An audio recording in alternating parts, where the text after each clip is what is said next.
quick refresher on how to find z-scores. Remember, z is going to be equal to your original number, x, minus the population mean divided by the standard deviation. Sometimes this is called the standard normal score. And the z-score is the number of standard deviations away from the average, the mean, the middle. Okay, so here, I'm going to show you how you actually use these z-scores to get an area or a probability. So let's say I went through, I got z equals x minus mu divided by standard deviation, and I worked out this whole thing, and I ended up getting 1.5. Okay, on the left side, there's a column that has z. It has the 1 spot and the 10 spot. So out of 1.1, that's where I'm going to go to right there. And the 100 spot of 0.05 right there, I'm going to cross-reference those two numbers, and I see that it's 0.8749. What that means is that there is 0.8749 of this entire curve below 1.15. Now, careful, it always gives you the area to the left. If you're thinking about percentages, that's 87.49% of the curve. Okay. For a z-score that's negative, it's the same concept, except for you got to go over to this other table, and don't worry, you'll get these tables every single time. But now negative means to the left of 0. So here's the 1's spot, or the 10th spot rather, and the 1 spot, negative 0.2. There's the 100 spot, cross-reference there, and you get 4052 or 0.4052. Okay, which makes sense because below 0 is at 0 is 50%. So since we're below 0, we should be less than 50%. Okay. So here's some applications of that. Let's say you've got the normal curve of ACT scores with an average of 500, so there's your middle, and a standard deviation of 100. We want to find the percent of the verbal scores that were 470 or less. So here's my original raw data, or original score of x. Here's mu, here's standard deviation. We're going to find a standard normal number, or the z-score. Okay, make sure you subtract the top first, and then you divide by 100, you get a negative 0.3. So look at the table, look that up, and you're going to find an area that goes with it. And if I'm going too fast, you can pause it. But I found an area of 3821. So that means 38.21% scored a 470 or less on the verbal part of the ACTs. So that's kind of the application. That area underneath the curve, okay, of 0.3821 that's associated with the z-score of negative 0.3, okay, right there, is the probability or the percent of that event occurring. Okay, so find the area underneath the curve. A couple of different raw scores given to you. So again, there's your x. So here's your mean of 25. 30 is bigger than 25. So we're going to get a positive z-score, 5 over 15. So that's going to be 0.3 repeating. But we're going to round it to 0.33. Round to the nearest hundredth because that's what your table gives you. Look up the area that goes with that, and I got 0.6293. Yeah, try that again. So 10 minus 25. Now 10 is smaller than that. That's a 10. So you're going to end up with an area that's below that. So what, negative 15 over 15? So z-score of negative 1. Look up the area for negative 1. And I'm actually going to say that that is here, negative 1, negative 0.3. I'll apologize, I don't have my table with me. But that's going to be smaller than 50%.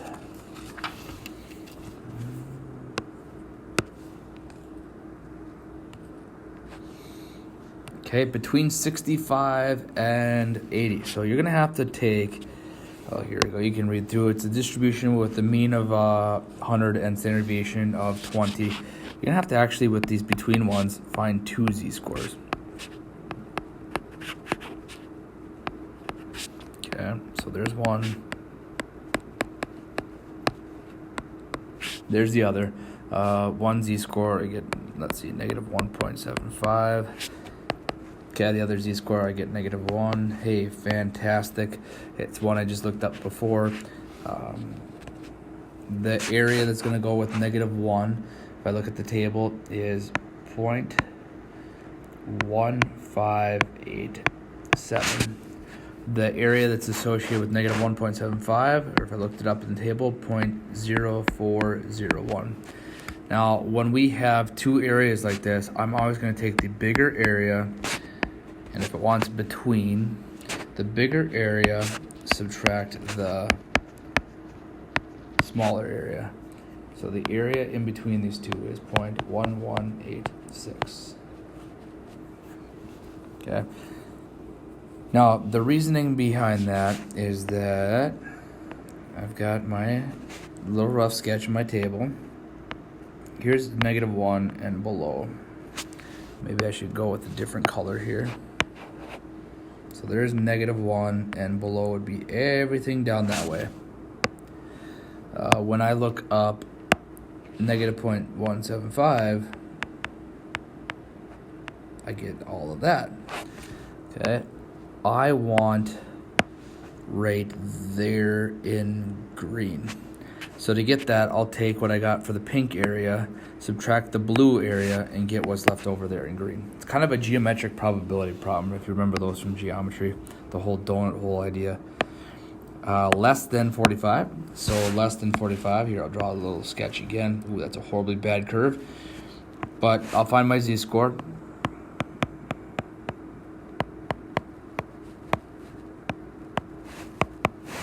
Get -2.75. So there's -2.75, and I want less than, so I want this area.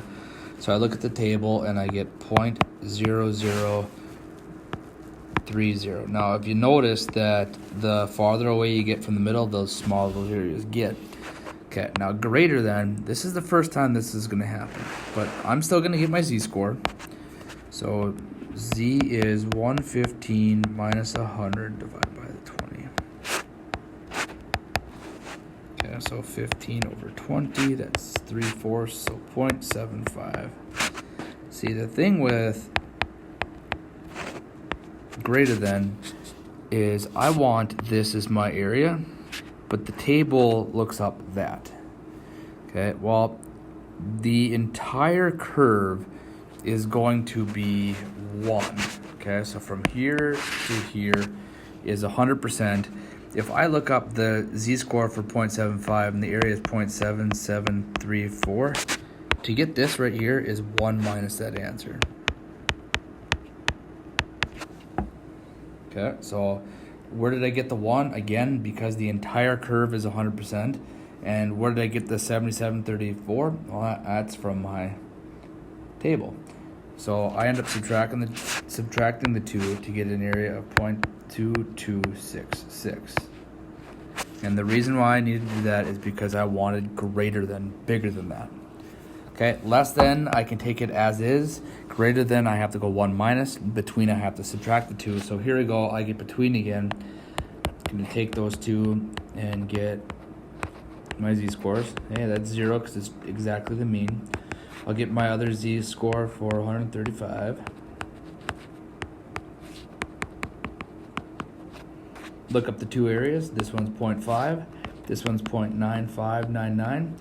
Okay, and what I'll end up doing is I'm going to subtract the 2 to get an area of 0.4599. It's kind of the same idea as I did up there. So if it helps to draw a curve for yourself, go ahead and draw the curve. Okay, survey indicates that people keep their cell phone an average of 1.5 years. So average of 1.5. With a standard deviation of 0.25 years, we're going to find the probability that they keep it less than 2 years. So that means that I will find my z-score.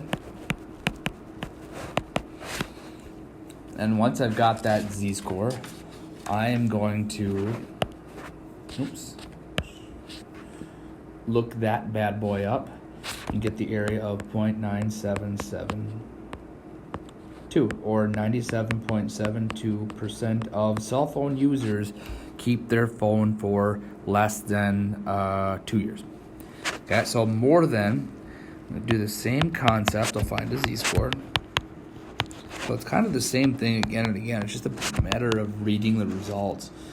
This time I get a -2. Look up the area underneath that, and I get 0.022. Okay, but I want more than. So here's where this area lands. I want this. So I'm going to go 1 minus that 0.022.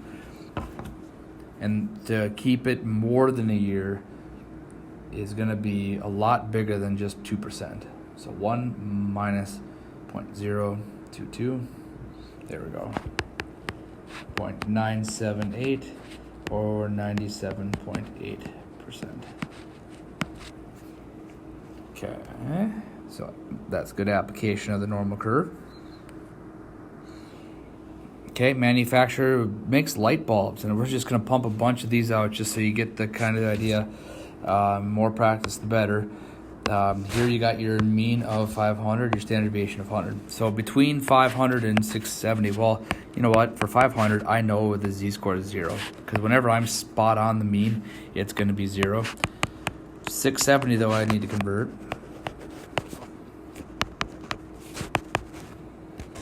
Okay, I got a z-score of 1.7. Looked up that area. Okay, so to take and get my solution of this in between, I'm going to take the bigger area, subtract the, right, that's 50%, and get 0.4554. There we go. One more thing. How do you find the z-score if you're actually given the area? Okay, well, I want to find a z-score that would give me the upper 10% or 10.75%. So, yeah, so where that's at is above here. But my tables only give me to the right. So I'm going to have to look up a z-score that goes with the area of 0.8925. So I'm going to look at the positive z-scores and help you out tomorrow on how to find out that actual z-score, because that's kind of another way to do it, is to get the inverse z-score to go along with it. So given an area, can you find the z-score? So that's kind of called the inverse normal distribution. But again, we did a lot of examples here. If I went too fast with how to use the table, ask a lot of questions on that. But hopefully you got the whole z-score calculation thing down, and we can kind of use some applications with that.